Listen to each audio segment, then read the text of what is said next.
திமுக கூட்டணியில் எந்த கட்சிகளுக்கு இடையிலே கருத்து வேறுபாடு இருக்கிறது என்று எனக்கு தெரியவில்லை. கருத்து வேறுபாடுகள் இருக்கும். எம்ஜிஆர் அவர்கள் மீது எனக்கு மிகுந்த மதிப்பு உண்டு. ஜெயலலிதா அம்மையார் மீதும் அதீதமான மதிப்பு உண்டு. கலைஞரை மையப்படுத்தி அவருக்கு எதிரான ஒரு எதிர்ப்பு அரசியலாக மாறியது என்று அவருடைய நினைவேந்தல் நிகழ்வில் பேசினேன். அவ்வளவுதான். எம்ஜிஆர் அவர்களை அவமதிக்கும் நோக்கம் என்னிடத்தில் இல்லை. எம்ஜிஆர் தலைமையில் அதிமுக இயங்கியதும் ஜெயலலிதா அம்மையார் தலைமையில் அதிமுக இயங்கியதும் கருணாநிதி எதிர்ப்பை முதன்மையாக கொண்டிருந்தது என்று விளக்கும் ஒரு உரையாக என்னுடைய உரை அமைந்திருந்தது.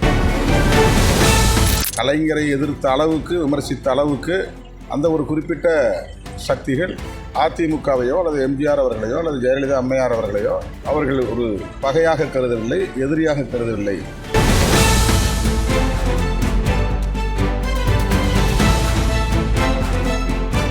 தமிழ்நாடு அரசியல் எப்படி கடந்த 50-60 ஆண்டுகளாக இயங்கி வருகிறது, எவ்வாறு அது கட்டமைக்கப்பட்டது என்பது குறித்த பேச்சில் எம்ஜிஆர் அவர்களை பற்றியும் நான் குறிப்பிட்டேன். அவ்வளவுதான். எம்ஜிஆர் அவர்கள் மீது எனக்கு மிகுந்த மதிப்பு உண்டு. ஜெயலலிதா அம்மையார் மீதும் அதீதமான மதிப்பு உண்டு. அவர்களை பலமுறை நான் மனம் திறந்து பாராட்டியிருக்கிறேன். தமிழ்நாட்டு அரசியல் எப்படி கலைஞரை மையப்படுத்தி அவருக்கு எதிரான ஒரு எதிர்ப்பு அரசியலாக மாறியது என்று அவருடைய நினைவேந்தல் நிகழ்வில் பேசினேன். அவ்வளவுதான். எம்ஜிஆர் அவர்களை அவமதிக்கும் நோக்கம் என்னிடத்தில் இல்லை. இப்போ மீண்டும் திமுக கூட்டணியில் கருத்து வேறுபாடு இருக்குன்னு எடப்பாடி சொல்லியிருக்காங்க. இன்னும் 8 மாத காலம் இருக்குது, இங்கே நாங்கள் பெரிய கூட்டணி அமைப்புன்னு சொல்லியிருக்கோம். அது அவருடைய ஆசை, அவருடைய முயற்சி.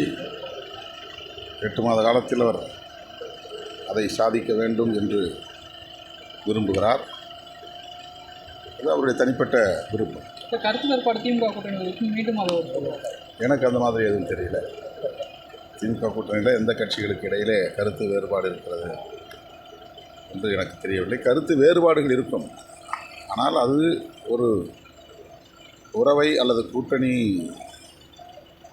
உறவை சிதைப்பதாக இருக்குமா என்று எனக்கு தெரியவில்லை. எந்த பொருளில் அவர் சொல்லுகிறார் என்று அவரிடம்தான் விளக்கம் கேட்க வேண்டும். பாமக பொதுக்குழு ஏன்னா நீங்கள் அன்புமணியும் ராமதாஸும் இணைஞ்சிருவாங்க, இணைஞ்சு தான் தேர்தலை சந்திப்பாங்க. ஆனால் விரிசல் அதிகமாகிக்கிட்டே போகுது. அதில் நான் கருத்து சொல்ல விரும்பவில்லை. இல்லை, ஜெயலலிதா ஒரு கம்யூனிட்டிக்குள்ளே சுருக்குறாங்க அப்படின்ற விஷயத்தை நீங்கள் அது மாதிரி திருமாவளவன் அந்த கம்யூனிட்டிக்குள்ளே சுருக்க முடியுமா அப்படின்னு சொல்லிட்டு செம்மல் பேசியிருக்கார் சார். அதுக்கு என்ன பேசுகிறேன்? முன்னாள் அமைச்சர் செம்மலை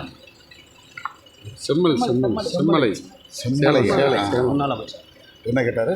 அதாவது ஜெயலலிதா ஒரு சாதிக்குள் இல்லை, எம்ஜிஆரை ஒரு ஜாதிக்குள்ளே சுருக்கிறீங்க, அதே மாதிரி உங்களை சுருக்கினா நீங்கள் ஏற்றுக்குவீங்களா அப்படிங்கிற மாதிரி. நான் அப்படி சுருக்கலை.